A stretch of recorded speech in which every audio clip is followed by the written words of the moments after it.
তাআলা পৃথিবীর পরিকল্পনা করেছিলেন এইখানে, তারপর উনি পৃথিবী তৈরি করেছেন। মানুষ বানাবেন এখানে আগে ভেবেছেন, তারপর মানুষ বানিয়েছেন। এবং ওই প্রতিটা মানুষের ভিতরে আল্লাহ আরেকটা, আল্লাহ নিজের একটা সত্তাকে দিয়েছেন। অর্থাৎ আপনি চাইলে চিন্তা করতে পারেন, আপনি চাইলে গঠন করতে পারেন, আপনি চাইলে সৃষ্টি করতে পারেন, আপনি চাইলে ধ্বংস করতে পারেন। সব ক্ষমতা আল্লাহ আপনাকে দিছে, কারণ আল্লাহ চাইছিলেন ওনার মতোই একটা জিনিস পৃথিবীতে পাঠাইতে। তবে আল্লাহ সব পারেন আনলিমিটেড। আল্লাহ কুন ফায়াকুন করলে হয়, আমরা এটা না, আমাদের চেষ্টার মাধ্যমে হয়। যেমন আল্লাহ বললেন যে কুন ফায়াকুন, এই একটা বোতল সহ নারকেলের তেল হইয়া যাবে, আমরা বললে হবে না, আমাদেরকে হয়তো হইলে এটা ব্রেনে আনতে হবে, এটা কেমনে বানাইতে হয়, কাঁচের বোতল কেমনে বানাইতে হয়, তারপরে তেল কেমনে ঢুকাইতে হবে, কেমনে প্যাকেট করতে হবে, তবে হবে। কিন্তু আগে ভাবতে হবে যে আমার এটা দরকার বা আমি এটা চাই। তাহলে আল্লাহ রিজিক দেন, আপনি রিজিক দিতে পারবেন কিভাবে? যে আমার এখানে 361 বা 65 জন কর্মচারী আছে, তাদের প্রতিটা পরিবারের জন্য একজন রিজিক দাতা তিনি, এবং আমরা এটার কর্মসংস্থানের ব্যবস্থা করতে পেরেছি। আল্লাহ আমাদের মাধ্যমে তাদেরকে রিজিক দিচ্ছেন।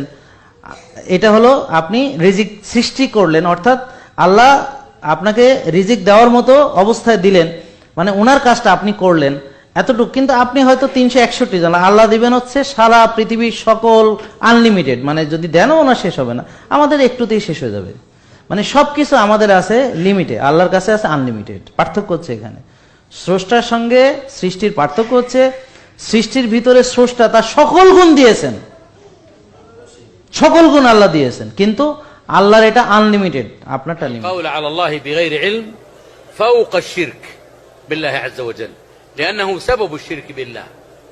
قال الله عز وجل: قل إنما حرم ربي الفواحش ما ظهر منها وما بطن والإثم والبغي بغير الحق وأن تشركوا بالله ما لم ينزل به سلطانا وأن تقولوا على الله ما لا تعلمون.